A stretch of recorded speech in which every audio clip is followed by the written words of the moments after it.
Oi, Rafael, bom dia. Bom dia para você, para a Jenny, bom dia para os ouvintes e para as ouvintes da Band News Difusora. Boa, Rose, bem-vinda aqui conosco. Agora a gente te ouve em bom tom, um áudio bem limpinho para passar as informações necessárias aqui para os nossos ouvintes e as nossas ouvintes na nossa coluna de política, que o pessoal fica ansioso aqui para acompanhar, viu? Vamos nessa então, Rose. O nosso primeiro tema aqui são as audiências do caso Bruno Pereira e Dom Philips, né? É a continuação desse julgamento, dessas audiências em relação aos réus confessos dos assassinatos de Bruno e Dom, não é isso? Exatamente, Rafael. A retomada daquelas audiências. Você lembra que mais ou menos há 2 meses ocorreu uma suspensão por decisão do Tribunal Regional Federal para atender um pedido da defesa, de que algumas testemunhas que eles queriam que fossem ouvidas, né, nesse momento do processo, não estavam sendo ouvidas. O juiz, que era o responsável, o juiz do caso, no primeiro grau, não acatou esse pedido da defesa. Então, eles recorreram ao Tribunal Regional Federal, que atendeu ao pedido da defesa, garantindo, portanto, que essas testemunhas sejam ouvidas nesta fase. E, a meu ver, uma decisão que favorece a acusação, porque não é raro a gente ver o processo estar lá na frente e ser todo anulado justamente porque não garantiu a ampla defesa, né? Então, o que acontece é que foi retomada essas audiências para garantir que as testemunhas de defesa fossem ouvidas. E elas começaram a ser ouvidas ontem, né, no dia 17. Haverá uma continuidade, foram ouvidas ao longo do dia de ontem, né, e foi definido pelo juiz do caso, que está acompanhando o caso, que essa audiência deve ser retomada agora no dia 20, né, na quinta-feira, e também no dia 27, para encerrar todo esse momento de ouvir as testemunhas colocadas pela defesa, Rafael. Muito bem, a gente está até acompanhando mesmo essa situação, Rose, desses depoimentos, né? E a defesa, a Jenny tem até mais informações que ela acompanha um pouco mais de perto, a defesa, inclusive, tem a intenção de pedir anulação do processo, né, Jenny, ainda? Exatamente, eles alegam um conflito de conexão entre processos, porque existe uma correlação, outros envolvidos, né, que são testemunhas nesse processo, eles estão arrolados em outros processos, e aí existe um pedido de conexão, que sejam juntados todos os processos em um, para que eles sejam analisados juntos. Inclusive, Rosana, nós ouvimos, né, a defesa dos réus, né, confessos, e aí tem, enfim, uma série de alegações, uma série de afirmações. Como que a gente pode enxergar esse processo a essa altura, hein, Rose? Olha, eu falei com a doutora Goretti também, que é a defensora, é uma das advogadas dos pescadores que são réus confessos do assassinato do indigenista Bruno Pereira e do jornalista Dom Philips no Vale de Javari, no dia 5 de junho do ano passado. Ela colocou esses mesmos argumentos que a Jenny acabou de apresentar, que eles têm um pedido que tramita no Tribunal Regional Federal para que 2 processos, o outro processo é um processo sobre pesca ilegal, que eles tenham o mesmo juiz designado, tramite paralelamente, porque eles compreendem que há conflitos se estiverem distanciados com juízes diferentes, enfim, e que é necessário para garantir todo o andamento processual. Esse é um argumento técnico da defesa. Inclusive, ontem, no início da audiência, eles pediram a suspensão já no início da audiência, o que não foi acatado pelo juiz Wenderson Pereira Pessoa. Ele disse que não há, o juiz alegou que não há nos autos notícias de uma decisão a esse respeito do TRF. Então, ele, determinando a paralisação do feito, né? Então, ele manteve a audiência, foram ouvidos informantes, 5 informantes apontados pela defesa, né, nesse momento do processo, Rafael, e um deles, Rubens Vilar Coelho. Neste primeiro processo, que é resultado daquele primeiro inquérito a respeito do assassinato do Bruno e do Dom, que acusa diretamente os pescadores, o Rubens Vilar, que aparece num outro inquérito como o mandante, né, dos assassinatos, neste caso ele funciona como informante.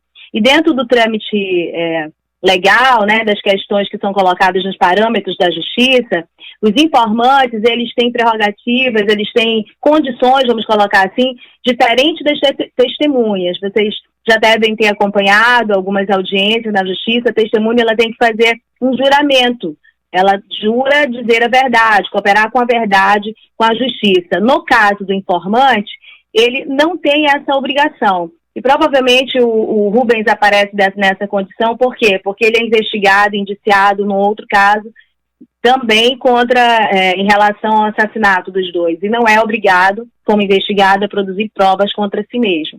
Mas foi ouvido ontem como informante nessa condição aí das testemunhas informantes apontadas pela defesa.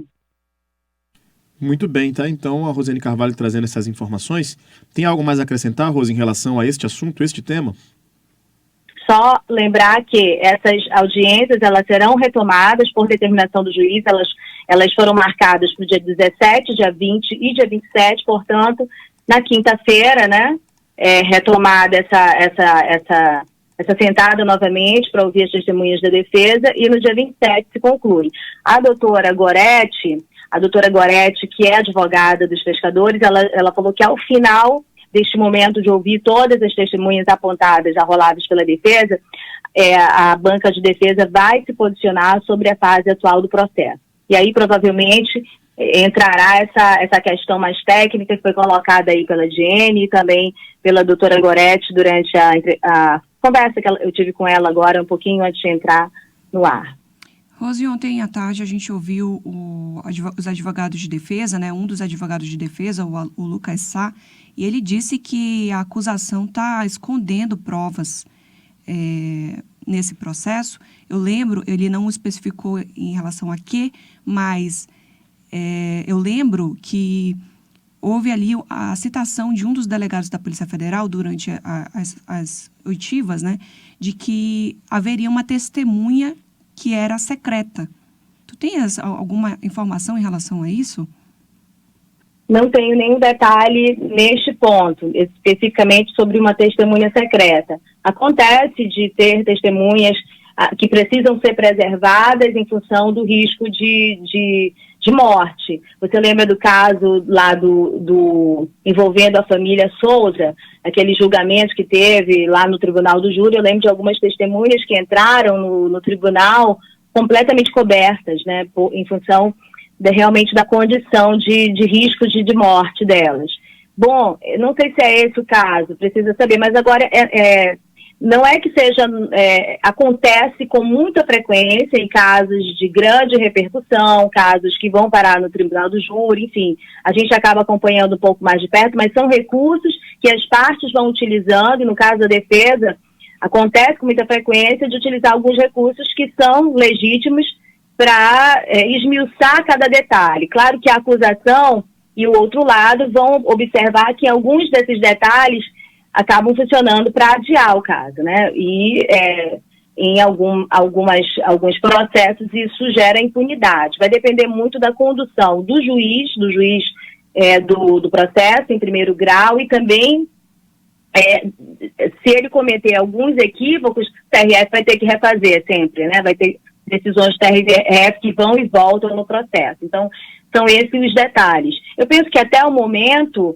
o que aconteceu, nesse caso da decisão do TRF, foi positivo até para a acusação, porque lá na frente, se tudo isso cai, seria mais complicado, né? Seria mais complicado porque você vai ter que retomar todo o andamento, tudo que foi feito a partir da não audiência, da não escuta das testemunhas de defesa, que é o que eles estão fazendo agora, né? Mas no momento em que isso é menos prejudicial à quantidade de fases que esse processo já passou. Bom, a gente vai ter que aguardar, esperar, e claro, que é uma situação que compromete a imagem do país. O judiciário tem as suas mazelas e tem essa imagem arranhada, não é de hoje, né? Isso aqui não é novidade para ninguém. Mas esse crime, especificamente, nas circunstâncias em que ele ocorreu, na forma como ele repercutiu e pela audiência que ele tem também internacional, Diene, Rafael, ouvintes, ele compromete a imagem do país. O país que ano passado foi condenado, né, em função de outro crime, de assassinato de defensores de direitos humanos, muito parecido com o que aconteceu com o Bruno e com o Dom, foi condenado pela impunidade, né? Quanto mais em terminar casos como esses, em impunidade. Então, há circunstâncias diferentes de cobrança, a própria situação do Dom acaba colocando um peso diferente nesse processo e a expectativa a respeito do tratamento dele na justiça. O que não é exatamente positivo para o país, né? Porque apenas quando há um estrangeiro envolvido em crimes como esse, há uma expectativa maior de justiça. Isso é muito ruim para o Brasil. E é claro que a gente espera que todos os atores envolvidos nessas questões consigam observar, no caso Bruno e Dom, parâmetros para melhoria de uma série de questões que envolvem esse crime, inclusive o funcionamento da justiça.